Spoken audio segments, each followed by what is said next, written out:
అందరు జైబే.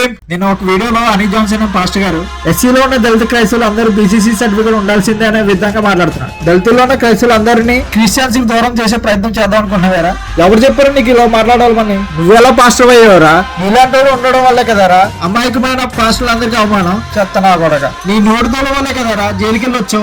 అయినా బుద్ధి లేదారా నీకు? అయినా నువ్వే ఉండరా మా దళితుల గురించి మాట్లాడడానికి? దళితుల కోసం పోరాడే వాళ్ళని విమర్శిస్తావారా? నువ్వేమైనా అంత పోటీగాడేవారా? యేసుక్రీస్తు నమ్ముకునే వాళ్ళందరూ క్రైస్తవులు ఆయన అంటుంటే నువ్వేమో దళిత క్రైస్తవులు అందరూ బీసీసీ ఉంటానే క్రైస్తవులు అంటావారా? నీకు క్రిస్టియన్ సర్టిఫికేట్ చూపించాలా? హనీ జాన్సన్ మా దళితుల జోలికి రాదు. నోరు అదుపులో పెట్టుకుని మాట్లాడు. ఎస్సీలో ఉన్న లీడర్స్ ఎదుగుతూ ఉంటే తట్టుకోలేకపోతున్నారా మీరు? అరే హనీ జాన్సన్ నేను ఒక సవాల్ ఇస్తున్నాను. మీ చర్చిలోకి వస్తున్న దళితుల క్రైస్తవులు అందరికి బీసీసీ సర్టిఫికేట్ ఉంటేనే చర్చికి రండి అని ఒక బోర్డు పెట్టరా. ఇప్పటికైనా నా దళిత సోదరులు అందరూ తెలుసుకోండి. ఇలాంటి వాడు ఉండడం వల్లే మనం ఇంకా ఈ పరిస్థితిలో ఉన్నాం. ప్రతి ఒక్కరు చులకనగా అయిపోతున్నాం. క్రిస్టియన్స్ లో కూడా ఇంత వివక్ష చూపిస్తుంటే అగ్రకులకి ఇలాంటి కార్పొరేట్ పాస్టర్లకి ఇంకేం తేడా ఉంది?